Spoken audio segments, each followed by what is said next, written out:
In this episode, the most Texan gas station ever built, Florida man at Daytona, and should Dodge go racing again?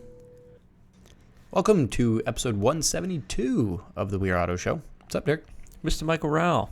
We were at Daytona this past weekend, but you know what we also got to see at Daytona? There's a very famous gas station there.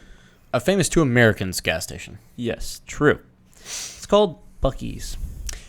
Oh boy. You ever been to a Buc-ees? Not until that day. Same here. I heard the hype. I've heard the hype for a long time. If you're watching on YouTube, drop a comment. Let us know. Have you been to a Buc-ees? Oh my God. It's something. Before we get into our reactions, though, let me give you a quick little tidbit. Okay. It was started in Texas by Arch Beaver. I think Beaver was his nickname, which is where you get the Buc-ees icon from. And Applin, I think, was the last name. Okay. So, you know, everything in Texas is bigger. Boy, does that ring true. That's what they say. And if you're watching on YouTube, you can see the little beaver icon there. Mm-hmm. We're also looking at something along the lines of 100 gas pumps. It's massive. It's the most amount of gas pumps I've ever seen in my life. By far. Actually, funny side note, I really love how the fact that we're looking at this is over a Tesla. It is. But they're not at the gas pump. Thank God. Nope, they're not there. They're probably inside enjoying the massive, I mean massive. It's equivalent to getting close to like normal shopping, Publix, Target, Walmart-esque large facility that's a gas station. Quick note, this picture we're looking at of the gas pumps, notice how the majority of them are also all taken. Mm-hmm. It was packed. It's not exactly. That was my point. Is there's that many, but they're all full. They're all full. And we'll scroll through some photos here. You can see that the interior is just big. Really big. What would you like to buy? There's a gift shop in there. Okay, so you would like to buy a gift for your wife. There's a sandwich shop in there. Would you like to buy a barbecue? A Sure. grill? Okay. Would you like to buy a ladder? Mm-hmm. Okay. Would you like to buy a stuffed animal? Plenty of those. How about, would you like a t-shirt? Lots of those. A rocking chair? They had those. Would you like a parfait? Too many of those, to be honest. What would you like? Yep. You can buy 4 of them at Buc-ees. It's a massive gas station with a lot of gas pumps that has the good stuff from Walmart in it. It does. Yeah. And good food. Yeah. Like, the food was good. It was kind of wild. It was awesome. Everything is bigger in Texas. And we were checking out their website. Don't they have, like, world records on stuff? Apparently, Buc-ees has broken world records. So apparently, Buc-ees, it has broken the world record for the largest convenience store in the world. So the stat here is the New Braunfels store of Buc-ees is the largest convenience store in the world at, are you ready for this? 66,335 square feet. 66,000 square feet. A normal house is like, what, 2,000, 3,000 square feet? Yes, like 2,200 square feet is like a pretty good-sized house. Holy moly. Like, I think a regular, like, 3-bedroom house is like, what, 1,800, 1,900 square feet? Somewhere around there, like 2K. 66,000 square feet of a convenience store. With 100 gas pumps. That's, like, hard to comprehend, that amount of square feet. It's crazy. It was awesome, though. It was awesome. Apparently, there's another world record that they've broken, and it was the world record for the longest car wash in the world, with 255 feet of conveyor in the car wash. Holy moly. That's massive. That's huge. It's so goddamn big. It's amazing. You can fit like 2 tanks in there. It's so huge. It's so big. Could you fit an 18-wheeler? You might be able to. It's 255 feet so. long. Yeah. That's Yeah. Again, it's like it's hard to comprehend. One other thing I noticed, and we just scrolled past it, was they had the board with like the how much they're hiring, like how much they'd pay people. Mm-hmm. You can make over $200,000 managing a Buc-ee's a year. Oh, did you actually look at that? No. Yeah, like it was just like the GM of a Buc-ee's was like $225,000 a year. Wow. Then you get, was it like the food manager was like $180,000 a year. I can see why. The place was absolutely packed. They probably had 50 employees on staff. Oh my god, yes. There was 17 cash registers and like a bunch of self-checkouts. It was an absolute machine. You know what I just realized though? How difficult would it be for you to have to go in there to pay cash for your gas? I'd like $22 and pump 127, please. Yeah. Like, you get in, you're like, okay, I got my ribs, I've got my coffee mug, I've got some toilet paper, I've got a stuffed animal for my niece. Oh, shit, that's right. What pump was I at? Oh, was it 119 or 129, or was it 99 or 69? I don't remember. That's wild. You know, one thing that I did notice that was so-called missing is there were no semis. They were around back. Were they? Yeah. Oh, there was a semi area. Yeah, they had a whole separate area for semis. Oh, okay. Yeah, okay. We just didn't drive around the other side of it. It was so large, you couldn't see the other side of it from where we were. I see. Okay. It existed. We just couldn't get to it. That's crazy. Yeah. And I have to admit, I made the bold claim. My breakfast burrito that I got there was the best one in the world. That's a very bold claim. It was so good. For a gas station? It was so good. It's a gas station burrito. It's a gas station burrito. It was a gas station breakfast burrito. It was so good. Like, is this all jerky? This is all jerky. I remember they're famous for their wall of jerky. The wall of jerky. Oh, my God. Jeez. It's so incredible. If you're in America, and if you're either in any of these states, I'll read them off. Texas, Alabama, Georgia, Kentucky, Florida, South Carolina, and Tennessee. Okay. They're coming in 7 more states, by the way. Yes. I won't read all this off.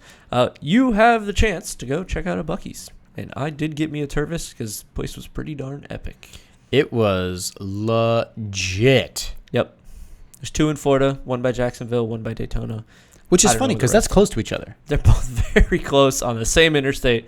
Kind of weird, but I suggest going. Like, I feel if you're going to have a gas station that big, you should kind of spread them out a bit further. Like, 1 in Jacksonville, 1 in Southwest Florida. Or 1 in Tallahassee, 1 in Miami. Nope. Right next to each other. They're like 30 miles away from each other. I don't know. So that means Buc-ee's has got like 300 gas pumps in the span of like 30 miles. Right. When you actually, that metric is kind of ridiculous. And if you didn't get your fix of it, you'll get it. Just go down the road a little further and you'll get it. Yep. Oh my. It's pretty wild. Oh my. So that was our incredible experience at Buc-ee's. Indeed. I kind of wish we had one around here because the food was really pretty good. wish. Yeah. Yeah. I actually heard they're going to build one a couple hours north of us. Really? Yeah. Heck yeah. Up towards Ocala. Okay. So sick. That'd be sweet. It's going to be amazing. Heck yeah. But that is our Buc-ee's experience. Shall we move on to our car spots? We should. All right. I'll go first. All right. Okay. So at the Rolex 24 at Daytona, you and I typically know that at sports car races, that usually bring out sports car people, and sports car people often have interesting cars. Very. I saw a car I've never seen in my whole life before there. What might and I went a little Porsche-phile nerdy because I was a bit nerded out on the Porsche that I saw. It was parked in the Porsche Corral, which is where you can buy a special ticket to park your Porsche with the other Porsches and be trackside. Really neat, which I will do when I will have a future Porsche. But the Porsche I saw, and this is absolutely my spot of the week because it's super rare, was a Porsche 911, but a 997 Speedster. What's that? Well, it's an incredibly and extraordinarily. That was that was a great new word there.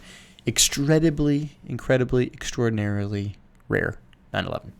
How rare? They only made 356 of them after the Porsche 356 Speedster as an homage.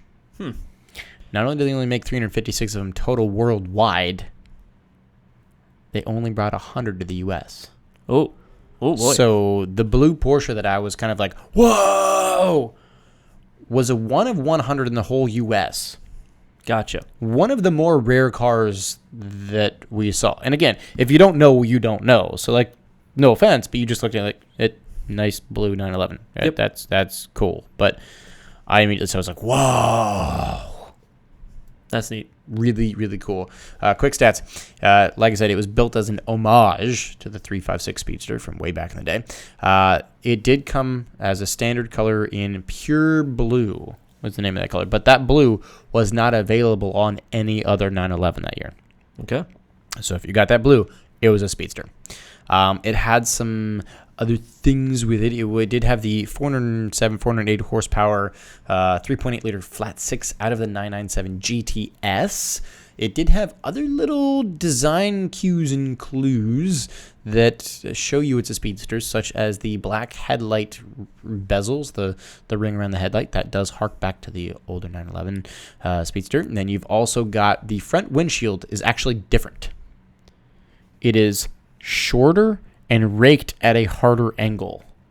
That's an odd thing to do. So that's what they've done on the Speedsters.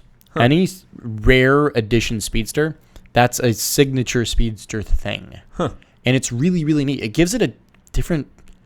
It just gives it a very, retro, old school feel to it. It's got those limited edition Fuchs-style wheels on it.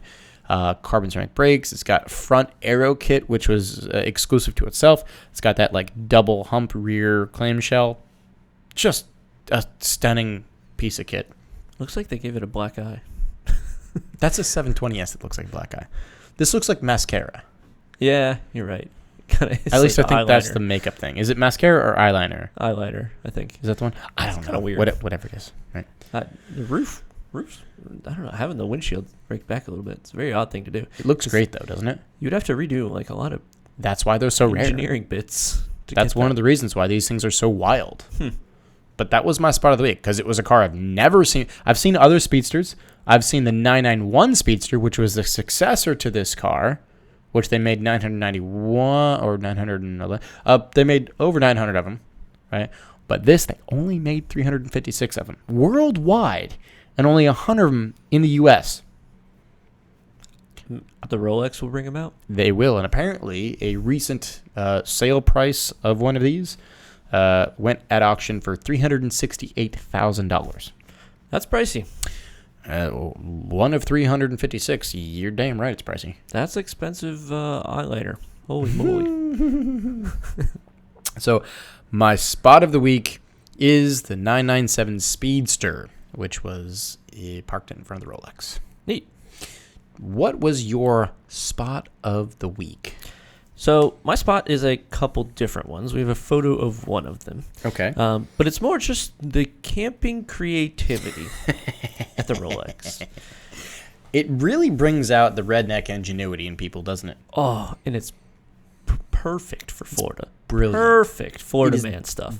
Brilliant. So we saw good stuff and bad stuff. We'll start with the good stuff, which is there was plenty of SUVs. Specifically, we saw a Porsche Cayenne with a camping tent popped up on top. Not only was it on, it was a lifted Cayenne on mud tires. Mm-hmm. With a tent pitched on the top with a ladder, and you could go camp up there, which is pretty awesome. Which he did, by the way. I know of him. Perfect. There was a Jeep Wrangler driving around the infield that had a camping tent on top, but it was fully erect, fully set up camping tent, and they were just driving around the infield with it. So normally if you've got a rooftop tent on your Jeep or your Cayenne or Tacoma or whatever, you compress it to drive, and then you pop it up when you get where you're going. Wouldn't be surprised if someone was actually sleeping in it. I actually think someone may have been in there. That's the point of driving them around the infield. And you just wake up, you're like, wow, I am at the International Horseshoe. How'd that happen? I don't fantastic. We're at a different part of the track now. Okay, great. Yep. So that was pretty cool to see. There was a school bus that we saw that had all the seats ripped out. Oh, yeah. Yeah, it was converted into like a bunch of mattresses. I think they had a couch in there with a TV. I was like, that is a brilliant idea. Yeah, because you could probably find an old school bus for cheap. Very cheap. What, like $5,000 or something like that? It's got a diesel engine, pretty reliable, easy to find parts. You can customize it to as much as you want. Kind of a really good idea for a racetrack vehicle, to be honest. I kind of love it. Yeah, I do too. I think you would have to park it in RV parking. That's the only problem. Yeah. It's not going to fit in regular camping parking. No. But a great idea. If you're going to bring a bunch of friends, kind of rigging up your own school bus is awesome. Hell yeah. We also saw a couple racing trailers, which we pretty sure just were renovated out to do whatever you want with. You know what? I got to admit, when I have a trailer with that I would take my future race car track in, of course, if I don't have an RV and I have a race trailer, oh yeah, I'm putting everything in there. I'm putting an entertainment center. I'm putting everything. I'm putting a couch. I'm putting a bed. I'm literally putting a mattress, not just a inner mattress, but an actual mattress. AC unit on top. Oh, 100%. Yep. The only thing you're missing is like running water in a sink in a shower. That's the tricky part. Right. That's about all you're missing. But the best of the best, the most Florida man thing that we saw while we were at the Rolex was certainly this, which is a Toyota Tundra, right? Nope. That's an F-150. Oh, it's an F-150. Oh, you're right. Is. How did I mess that one up? With a boat on top and the trailer as well for the boat also on top. What is the point of it? It's like a little John boat on top of the F-150 with the trailer on top of the F-150. Not behind it, on top of it. Yeah, it was like if you just took some dude that was towing his like 18-foot John boat, center console John boat with an Evinrude in the back, and he just like took the whole trailer and just like spun it around and plopped it right on top. It's the weirdest thing. It has wheels on the back of the boat, and the boat is facing reverse, so that means it's in the front of the vehicle. It looks like the way that you put this in the water is you get going real fast, and then you slam on the brakes, and it just flies into the water. I don't know if this is brilliant or terrible, but I kind of think it's both, and it's awesome. It's the most just lunatic thing. It's funny. We were walking, and we both just kind of like stopped. We're like, what is that? I am so confused by this thing right now. All the people around us when it drove by were all like, huh? Or they got their phone out to take a picture. Either or. It was those two reactions. You could see the dude and, I don't know, whoever he's with, they're both necks craned right over looking at the thing. Yeah, they're laughing at it, questioning it, all at the same time. I don't know. Sebring brings out some weird engineering in people because they have the scaffolding at like turn 7 and 11 and whatnot. But this is just weird. Daytona is odd, man. You want to watch the race from inside of a boat on top of an F-150. Do you think they ever put it in Lake Lloyd? I don't know. You could get close to the bus stop. You could. Yeah. So you just created the best way to watch cars go through the bus stop. You could. You just drive the whole F-150 into the water and then get on top and drive the boat off of the top of the F-150 that is now sunken. Is that how that goes? Could be. Or, since there's a fence there, do you just like floor to the fence, full ABS, let it fly off and over the fence, plop into the water, and then motor your way over to the bus stop and watch cars at the bus stop? That is the most Cletus McFarlane thing I've ever seen in my life. I love this so much. Yeah. I love everything about how ridiculous and stupid this is. The Florida man ingenuity never ceases to amaze me. It's incredible. It's awesome. Sports car races bring out the wildest things to ever be created. Every time I walk past the fish tank on the side of the track at Sebring, I'm like, how? What? How? Why? Why is there a fish tank right next to a racetrack? It is, but it's awesome. It is a great question. It's awesome. Yeah, 100%. Yeah. Great spot. So I spotted an F-150 with a boat on top. Weird, but cool. So let's wrap this up. Did you come up with a good I wish they would have while you were? I did. And mine has to do with racing. This past week and a half has been very racing centric, since that's kind of what we've been attuned to. I wish that Dodge would create and sell and enter some sort of GT3 spec race car. Dodge would. Stay with me. That way, every American car fan could have a dog in the fight. Because, stay with me, Ford is creating the new Mustang GT3. Mm-hmm. Chevy has got the Z06 GT3. If we had the other of the big three, you could have a Ford versus Chevy versus Dodge GT3 battle at the Rolex or at Sebring. You want to talk about the good old boys? Oh, yep. Sebring infield would be hype. Yeah. All right. Let's think about it. What do we have to play with in the Dodge inventory for a GT3 race car? We have a Dodge Grand Caravan. That might be the best option. It wouldn't be. We have a Charger. So we got a Charger, right? We've got a Challenger. Eek. We had the Dodge Dart. No, that's not a GT3 race we car. Had. It can't be a truck. You used to have the Viper. That's what I'm saying. We had the Viper. I don't really think we have the Challenger. There's nothing good. We literally only have the Challenger. The new electric Dodge Charger. No. No. Dodge, we have the Dodge Challenger. Didn't they pull out a NASCAR too? I don't know, actually. They might have. But, imagine a GT3 version of the Challenger wide body. It actually would be kind of cool. It could work. It would be the best of all the inventory that they have now. Which isn't much. No. But it would be kind of cool, wouldn't it? Yeah. Right? I'm just saying.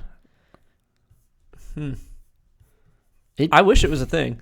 Yeah, I guess Dodge was from 2001 to 2012 in NASCAR.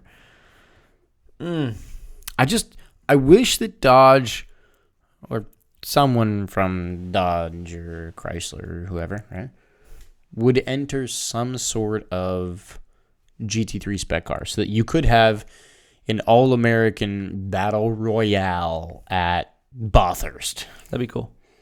That would be so cool, right? From the fans' perspective, that'd be really cool. I don't foresee it happening anytime soon, considering they're trying to move to EV. It will never, ever in the history of the rest of the world happen. No, I wouldn't say that. They killed the Viper. That was the best chance we had at a race car. The racing that you know now, yes. But ever is a bold claim. Because I bet you in 40 years from now, there is some sort of EV racing that Dodge will be in. Yeah. Yeah. The current iteration, no. You're probably not going to get one, unfortunately. Sad. Yep. It's my I wish would have. I wish Dodge would enter a GT3 spec car. What is your I wish they would have? All right, so this one came up as we were on our way home from the Rolex. I wish that there was either some way for the vehicle in front of you to signal what is going on with the light in front of them, or like a light off to the side of the stoplight so that you could see it. The problem that I was in was I am in a BRZ. Not tall. Not It's big. the lowest thing in the world. My mother hates getting in and out of it. I don't blame her. She says, get the crane. That's fine.